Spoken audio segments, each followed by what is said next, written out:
بسم اللہ الرحمن الرحیم۔ السلام علیکم ورحمۃ اللہ وبرکاتہ۔ امید ہے تمام احباب خیر و عافیت سے ہوں گے۔ آج ہم نئی کلاس کا آغاز کر رہے ہیں۔ اس کے اندر ہم قرآن مجید فرقان حمید کی تلاوت تجوید کے ساتھ اور ترجمہ کے ساتھ کریں گے۔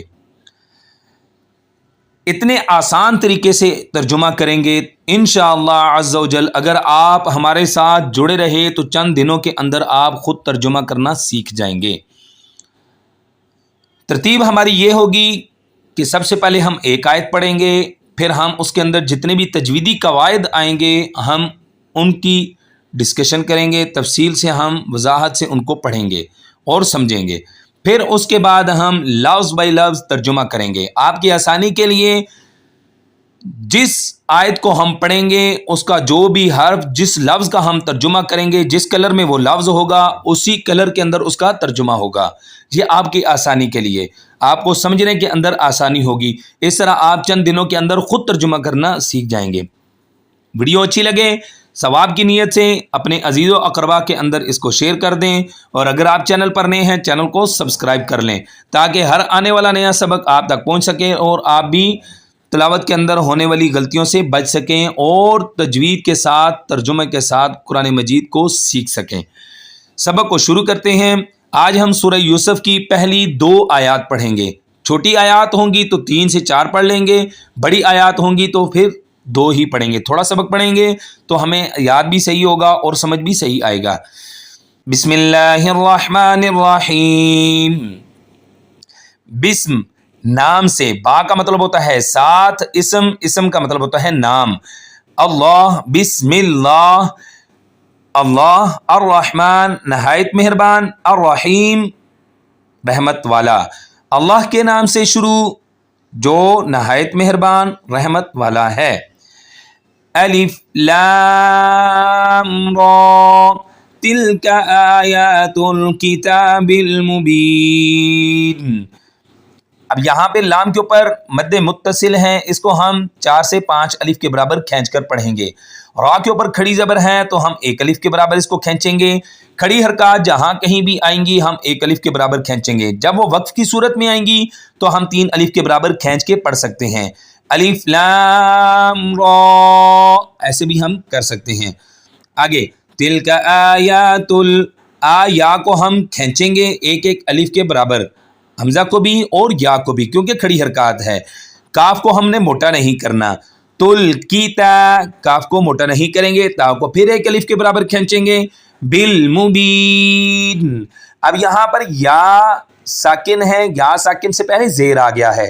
جب یا ساکن سے پہلے زیر آ جائے تو ہم 1 الف کے برابر کھینچ کے پڑھتے ہیں، یہ ہوتا ہے مدہ۔ حروف مدہ 3 ہوتے ہیں، الف، واو، یا کا میں نے ابھی بتا دیا ہے، الف اور واو کا بعد میں جب آئیں گے تو میں آپ کو بتا دوں گا۔ حروف مدہ اور کھڑی حرکات جب وقف کی صورت میں آئیں تو ہم 3 الف کے برابر ہم ان کو کھینچ کے پڑھ سکتے ہیں، اور کھڑی حرکات اور حروف مدہ ایک ہی ہوتے ہیں۔ اب ہم ان کا ترجمہ کرتے ہیں۔ الف لام را، یہ حروف مقطعات میں سے ہیں، اس کا ترجمہ نہیں ہوتا۔ تلک، یہ آیات آیات کا مطلب ہے آیتیں، کتابی کتاب کا مطلب ہے کتاب کی، المبین روشن۔ دیکھیں اب جو لفظ لکھا ہوا ہے جس کلر کے اندر اسی کلر کے اندر اس کا ترجمہ ہے، ٹھیک ہے؟ اس طرح آپ کو سمجھنے میں آسانی ہوگی۔ الف لام را یہ روشن کتاب کی آیتیں ہیں۔ اِنَّا أَنزَلْنَاهُ قُرْآنًا عَرَبِيًّا لَعَلَّكُمْ تَعْقِلُونَ۔ اِنَّا، اب یہاں پر ہم غنہ کریں گے، 1 الف کے برابر ناک میں آواز کو ٹھہرائیں گے اور سختی سے نکالیں گے۔ غنہ کا مطلب ہوتا ہے بن بنا ہٹ، ٹھیک ہے؟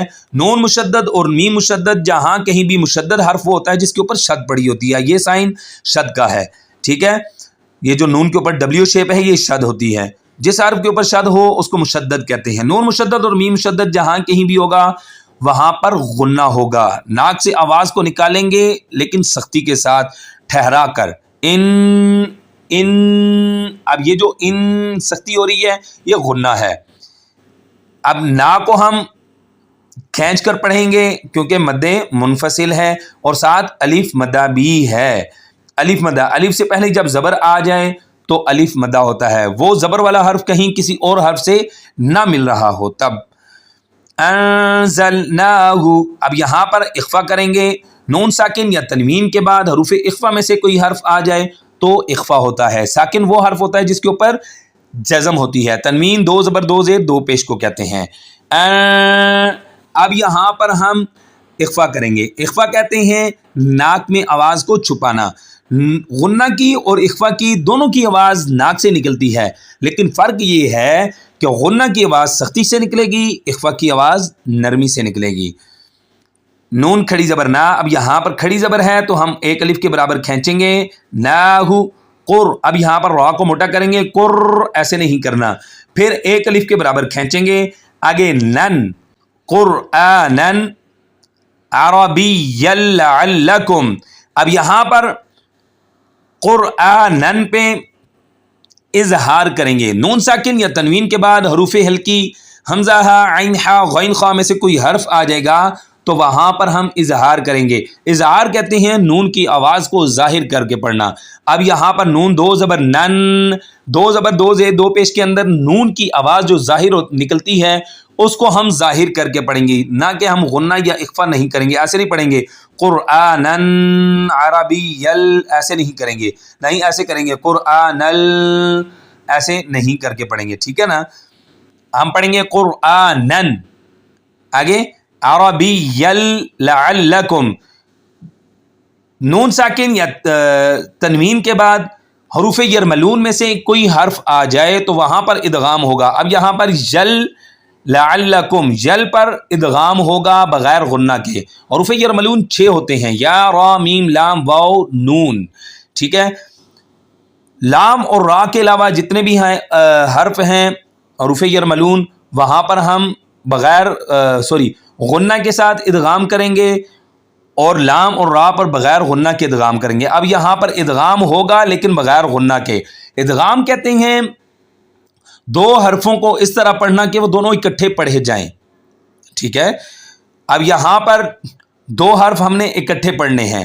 عربیل لعلکم، لام پر ادغام ہے، لعلکم تعقلون، واو پھر مدہ بن رہا ہے، تعقلون، 3 الف کے برابر ہم کھینچ کر پڑھیں گے. اب ہم اس کا ترجمہ کرتے ہیں. انا، بے شک، انزلنا، ہم نے نازل کیا، ہو اسے، کسے؟ اب وہ آگے آ رہا ہے، قرآنن، قرآن کو. ٹھیک ہے؟ عربیل، عربی، لعل، تاکہ تم تعقلون، سمجھو. بے شک ہم نے اس قرآن کو عربی نازل فرمایا تاکہ تم سمجھو. آج کی ہم 2 آیتیں تھی جو ہم نے پڑھ لی، تو اسی طریقے سے ہم روزانہ کی بیس پہ 2 سے 3 آیتیں پڑھیں گے تجوید کے ساتھ اور لفظ بائی لفظ ترجمہ کے ساتھ. انشاءاللہ اگر آپ ہمارے ساتھ جڑے رہے، چند دنوں کے اندر آپ خود ترجمہ کرنا اور تجوید کے ساتھ پڑھنا سیکھ جائیں گے. اگلے سبق میں ہم ملتے ہیں، تب تک کے لیے ہمیں اجازت دیجیے. السلام علیکم ورحمۃ اللہ وبرکاتہ.